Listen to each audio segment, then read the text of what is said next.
Hi. Hi, this is Laura Ballambini. I've got my microphone up here today because when you put it here, it gets in the way sometimes. I'm at Red Paint Studio, my home studio. I'm a working artist here in the desert outside of Albuquerque, New Mexico. And I'm going to be doing a bunch of little videos, shorter, longer, demonstrating painting without talking much as well. But I did a long one yesterday. It's on YouTube. There's a bunch of videos there. So subscribe on there. Join me on YouTube. That's the place to be. Who knows what will happen with the rest of the social media. But YouTube, I think, is going to stick around. So let's go there for a while. YouTube is Red Paint Studio 6982 or Red Paint Studio. You'll find me. But I have to do a quickie because I have to get changed and go to a gallery opening, and it's an hour away, so I need some time to get dressed and drive there. But um, I'm going to put this one away for a while. This was yesterday's YouTube. This was just kind of talking about abstraction and samples and what else did we talk about? Basic matting and sizes and stuff like that. I like videos. I mean, I can watch people um, painting and drawing and all that stuff for a while, but for me personally, I want, and maybe you want, a little more help with the whole studio thing, shows, going to shows, how preparing materials, pricing, all that stuff. I've done this for a long, long time. So, and although things change, from me, I think I counted 6 cooperative galleries between Maine. Um, there were at least 3, the coast of Maine, Asheville, North Carolina, and then at least 2 here in New Mexico. And also have had galleries of my own where I sold other people's work and always had a space in the studio, in the gallery to work because I liked and I believe that people respond more to your work when they can see you're working. I mean, they like to buy things, but they also want to see where it comes from. I want to see where it comes from. When I meet other artists and I see their work, I'm like, oh, where'd that come from? I want to know. So I always had a working space in my galleries. And right now I'm home working. Maybe that will change. I don't know. But in between doing this demo yesterday and doing some shipping of artwork and stuff, a lot of emails, getting prepared for a trip to Maine. Yay. Um, Possibly 2 gallery stops there, which will be fun. I was also thinking about, I put, when you know how when you clean out your studio, you find stuff that you knew you had, but you hadn't seen it in a while. That's what these are. So these are actually prints. I better get that one. These are actually prints of original drawings that are probably about 10 years old.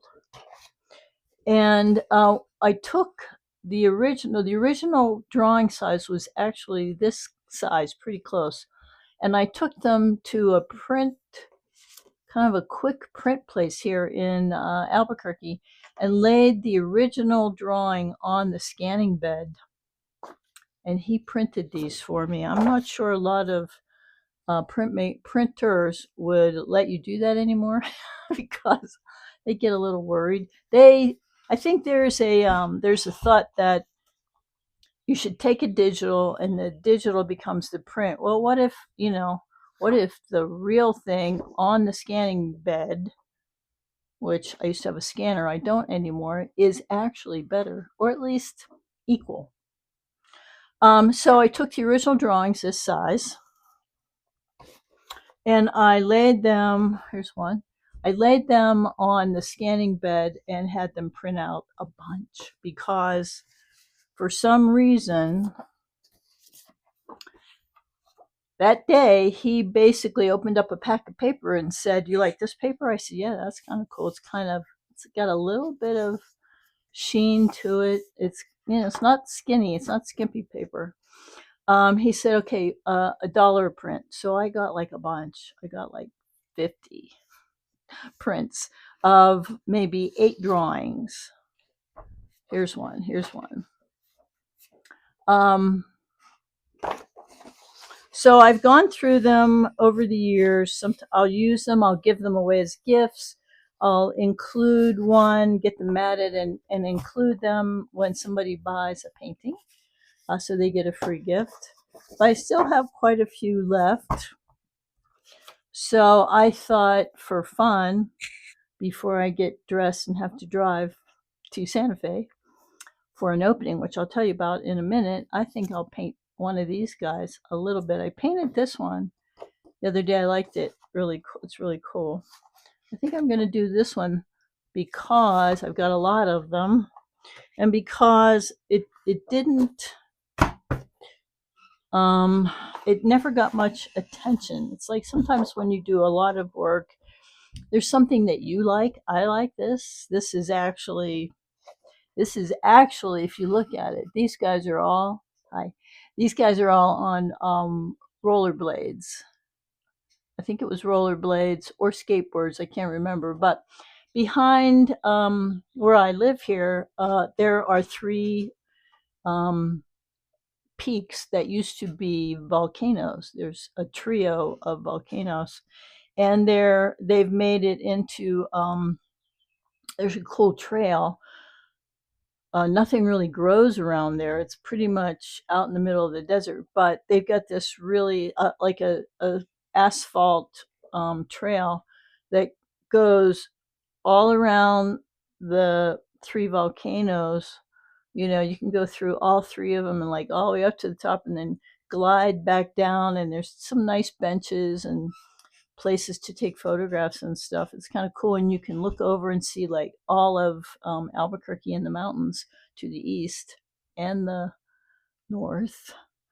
So it's kind of cool. And we were up there one day, my son and I remember seeing a group of people. They all had like jackets, same jackets on. They all had rollerblades or skateboards, can't remember. And they came as a group and they were skateboarding together around the volcano. And when I see things like that, it just kind of sticks in my head. And I like the juxtaposition of the newer rollerbladers in front of the ancient, volcanic mountain left behind from the eruption. And then you don't see it here, but all over the landscape are these big lava rocks that the volcano spit out. So it's kind of cool. It's dotted, so all the hillsides behind there are kind of dotted with black basalt, I think it's called. So it's kind of cool. But I have to get ready to go pretty soon, so I'm going to just do a little bit of painting. Let me turn this down a little bit. You can only go so far as your phone doesn't fall over. I'm using these are tube watercolors, not the little dry circles, but tube watercolors. And I've been going through some old materials just to see if some of them have dried up and they're no good anymore. So it's good to go through that stuff occasionally. Or make some work with it, because just seeing if it's good and putting it back in there isn't going to do it much good. Use it up, use it on something. So I'm going to do a little bit of brush. Oh, this one's really hard already. Oh, there we go. Green, because it's green. I wanted green. And then I have to go run to get changed in a minute. I like this little brush here. Where are we? Little brush, little water, little brush, water. I'll put that over there. this one, okay, you can almost see that. Green is green. This paper is slightly unusual because it's not very porous. But it's enough that it will kind of take more paint in certain areas than others. Kind of cool. And if you do it right away, take a little bit of water in a paper towel and take some of it out so that it's, here, can you see that? Take some of it out so that it's blending a little bit. Yeah, I like that blending part. So that's kind of what I'm doing today before I go, because I like, in my studio, I like having something that I'm working on. I don't like the feeling of coming into the studio with nothing on my mind, and it's just like sometimes I'll just waste too much time just fooling around. But if I have something that I want to finish or work on, and I have some other things, but these have been sitting here for a little while, and I wanted just to have a weird shadow, just to do enough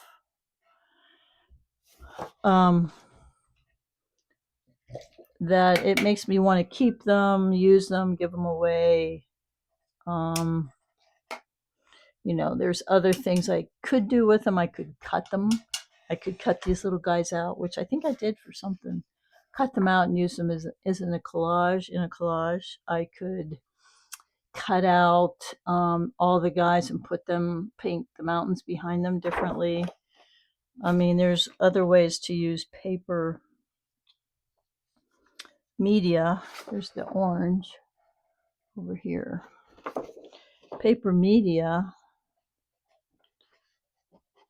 after the fact, after you've already, these have already been drawn and printed, and now they're being painted.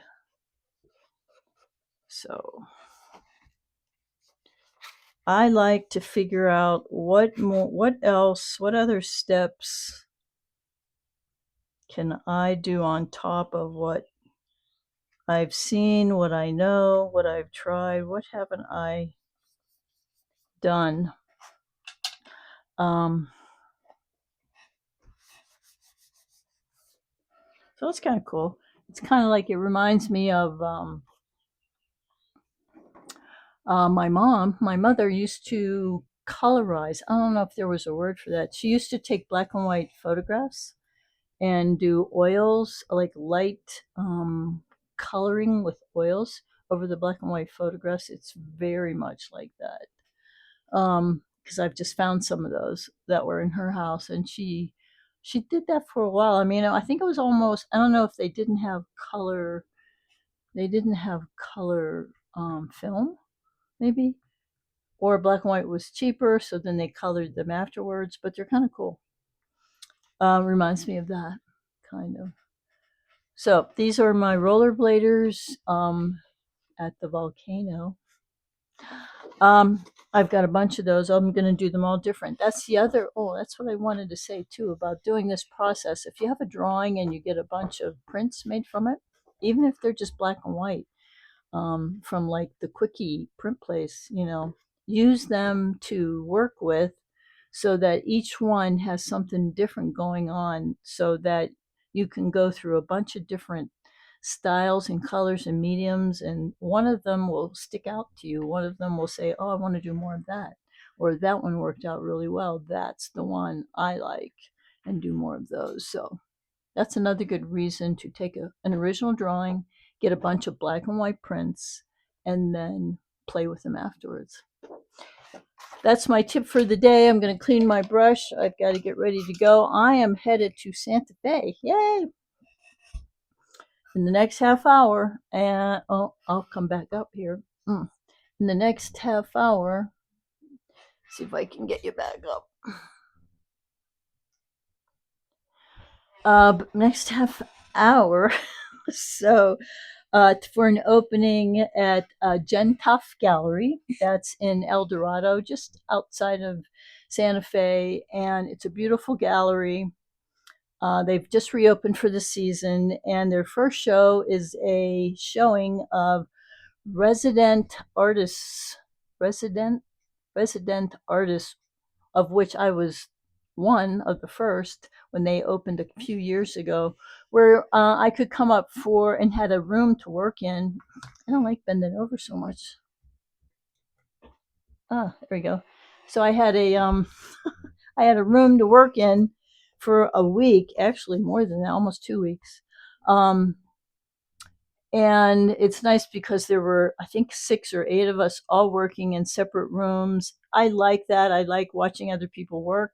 I learn from other people and what their materials are, and they were from different parts of the country, doing different types of things.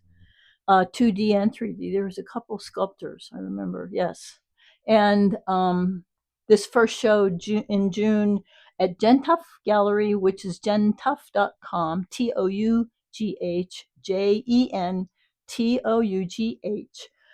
outside of Santa Fe. And it's the residence artists from, I think, 7. Oh, wait a minute. This was 2020. 5 and 6. No, that's not right. 23, 24. The pandemic did a number on everybody's schedule and brains, quite frankly. But anyway, it was for the first 2 years, right after the big burst of the pandemic. We were still trying to figure out how to do artwork, but so I'll be up there tonight. It's Saturday from like 5 till 7:30 or 8. And so I wanted to so I was thinking about openings for people that don't go to openings. It's always good to go if you can. If it's nearby, I don't fly to openings necessarily, although I have. But if it's nearby and you can get there, it's good to go to openings because people want to meet you after they see your work. And it's a great place to make connections, meet other artists, other gallery owners. And I think people appreciate you showing up. So let's go to Gentough Gallery for the night. I'm going to go get ready and come back and we'll do some more. These are, I don't know what to call these. I don't know. Print makeovers. Print makeovers, maybe. So follow me on YouTube, subscribe, because that makes me want to make more videos. Thanks for watching. Bye.